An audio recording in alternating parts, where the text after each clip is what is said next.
Hello and welcome दोस्तों to 5 minutes engineering. आज का वीडियो वाकई बड़ा कमाल का होने वाला है दोस्तों, क्योंकि आज के इस वीडियो में हम शार्डिंग के बारे में चर्चा करने वाले हैं। इससे पहले हमने रेप्लिकेशन की बात समझी थी, अब डेटाबेस शार्डिंग क्या होता है वो भी अंडरस्टैंड कर लेते हैं, क्योंकि इन दोनों टर्मिनोलॉजीज में स्टूडेंट बहुत ज्यादा कंफ्यूज होते हैं कि यार रेप्लिकेशन में तो ठीक है, हमको बात समझ में आ रही कि एक ओरिजिनल डेटा है, उसी की बहुत सारी रेप्लिकास, उसी की बहुत सारी कॉपीज जो है all along the respectively across the globe जो है अलग अलग रीजन्स में जो है सर्वर्स पे रख दी जाती है। तो यहां पे अवेलेबिलिटी का कोई ज्यादा इश्यू नहीं रहता, सिंगल पॉइंट फेलियर नहीं रहता, वो सब चीजें समझ में आती है।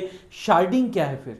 शार्डिंग में भी तो कुछ वैसा ही होते हुए दिखाई दे रहा है, लेकिन जैसा दिखता है वैसा है नहीं। कोर डिफरेंस आपको समझ में आ जाएगा जब मैं ये रियल लाइफ रिलेटेबल एनालॉजी आपको बताऊंगा। मान लीजिए अपने इंडिया में विदाउट शार्डिंग वाली सिचुएशन में आपको दिखा रहा हूं, बता रहा हूं। अपने इंडिया में जो अपना पोस्ट ऑफिस है, उस पोस्ट ऑफिस एक ही मेन पोस्ट ऑफिस है इंडिया का, एक ही मेन, एक ही लोकेशन है। लेट्स से ये दिल्ली में है, ओके दिल्ली में ये अपना जो रिस्पेक्टिव एक ही post office, all over the respective India जितने भी लेटर्स आते हैं वो यही इसी पोस्ट ऑफिस में आते हैं, एक ही पोस्ट ऑफिस में। तो दिल्ली के जो रिस्पेक्टिव पोस्ट ऑफिस में लेटर्स आ रहे हैं वो डिलीवर करना, उनमें समय लगेगा। चेन्नई से आ रहे हैं उनमें समय लगेगा, कोलकाता से आ रहे हैं उनमें समय लगेगा। तो ये तो बहुत डिफिकल्ट टास्क हो जाएगा।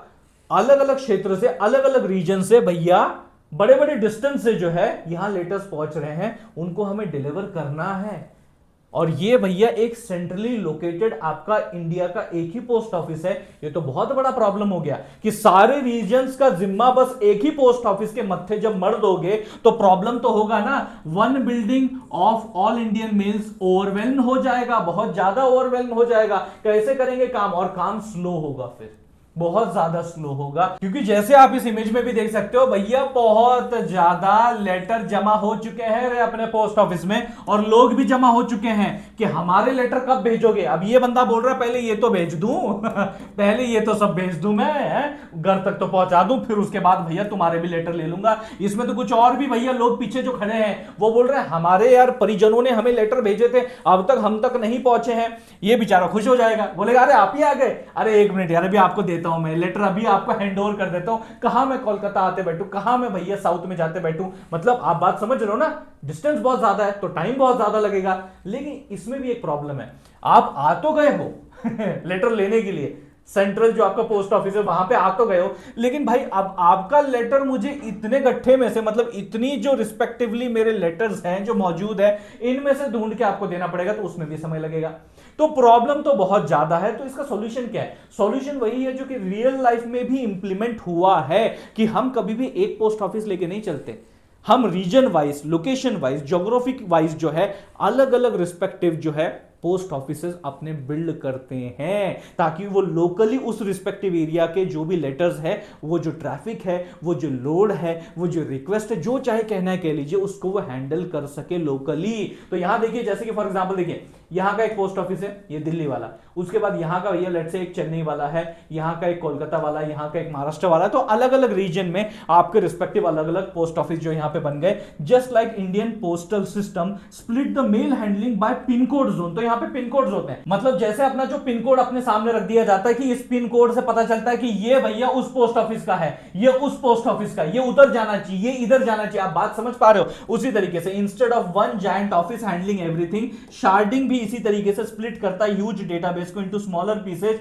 Each handling only a portion of the data. मतलब यहां रेप्लिकेशन नहीं हो रहा, यहां पे आपका जो इतना बड़ा लेट से डेटाबेस है, इसके अंदर जो रिस्पेक्टिव आपका डेटा है वो एक तरीके से स्प्लिट किया जाता है अक्रॉस द रोज, यानी कि ये इतने रो भैया रिस्पेक्टिवली इस रीजन के लिए, ये इतने रो उसके लिए, इतने रो उसके लिए, ये इसके लिए। तो यहां जो रोज की बात की जा रही है, it is nothing but the letters, it is nothing but the letter, that is nothing but the data that is being handled by your respectively post office, जो आपको समझना है।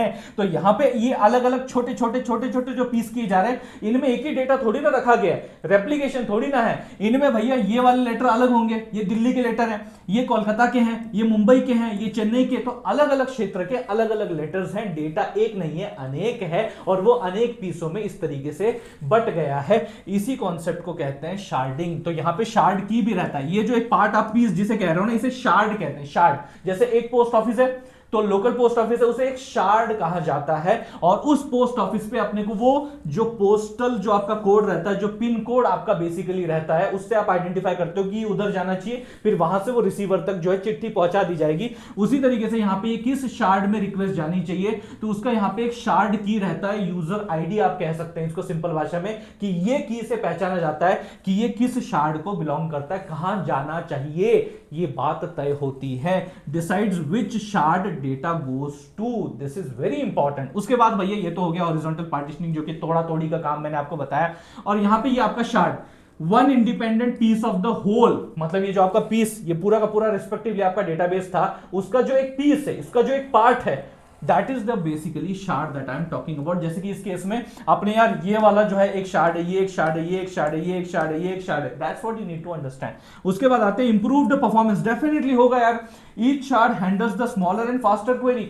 अब यार मुझे इतने सारे लेटर एक जगह पे संभालने की जरूरत नहीं है, छोटे छोटे पोस्ट ऑफिस बना दिए, वो लोकल एरियाज में आके कितनी चिट्ठियां आएंगी भैया, कितनी ही दिन में आ जाएंगी, इजीली हैंडल कर लेंगे, इजीली भैया घरों तक पहुंचा देंगे, फास्ट भी हो जाएगी delivery. I hope you are understanding. तो यहां टाइमली डिलीवरी भी होगी, क्योंकि ज्यादा लोड आपका यहां पे एक पे नहीं आ रहा है जैसे यहां हो रहा था। उसके बाद reduces single point of failure, definitely ये तो बहुत बड़ा पॉइंट है।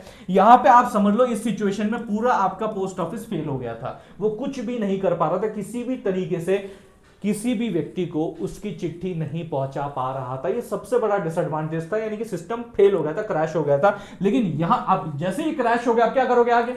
What's the solution? कुछ नहीं कर सकते, क्रैश हो गया, बात खत्म। लेकिन यहां ऐसा नहीं है, यहां पे मान लीजिए अगर एक सिस्टम आपका क्रैश हो जाता है, one shard fails doesn't crash all, एक शार्ड के फेल होने से यहां पे मान लो अगर आपका रिस्पेक्टिव एरिया अफेक्ट हो गया, गुजरात के आसपास का जो शार्ड है अगर वो अफेक्ट हो गया, तो उसका बाकियों पे ज्यादा कोई अफेक्ट नहीं पड़ता, वो सिस्टम अभी भी एक्टिव है, वो अभी भी डिलीवर कर रहे हैं, जो उनका रिस्पेक्टिवली सर्विसेज हैं वो अभी भी डिलीवर कर रहे हैं। That is what you need to understand. तो यहां पे सिंगल पॉइंट ऑफ फेलियर के चांसेस इतने नहीं। उसके बाद जो एक डिसएडवांटेज आप कह सकते हैं वो इतना ही है कि कॉम्प्लेक्स जॉइन चैलेंज आपके सामने आता है, मतलब harder to combine the data across the shards. अब ये अलग अलग शार्ड्स अलग अलग ज्योग्राफिक लोकेशन में डिस्ट्रीब्यूटेड होते हैं, इनके अंदर अलग अलग डेटा होता है, तो इस वजह से भैया इनको कंबाइन करना, ज्वाइन करना इनके डेटा को थोड़ा मुश्किल हो जाता है। तो ये वन ऑफ द चैलेंज है जो कि आपको शार्डिंग के बारे में समझना है। ये वो डिटेल्स थी जो आपके सामने रियल लाइफ रिलेटेबल एनालॉजी के साथ मैंने रख दी है। तो दोस्तों इस वीडियो को अभी के अभी लाइक कर दीजिए, उससे भी ज्यादा इस वीडियो को शेयर कीजिए अपने सारे दोस्त दोस्तिनी ग्रुप झुंड सबके साथ, और अपने प्यारे से चैनल 5 मिनट्स इंजीनियरिंग को अभी के अभी सब्सक्राइब कर दीजिए। मिलते हैं भैया अगले वीडियो में।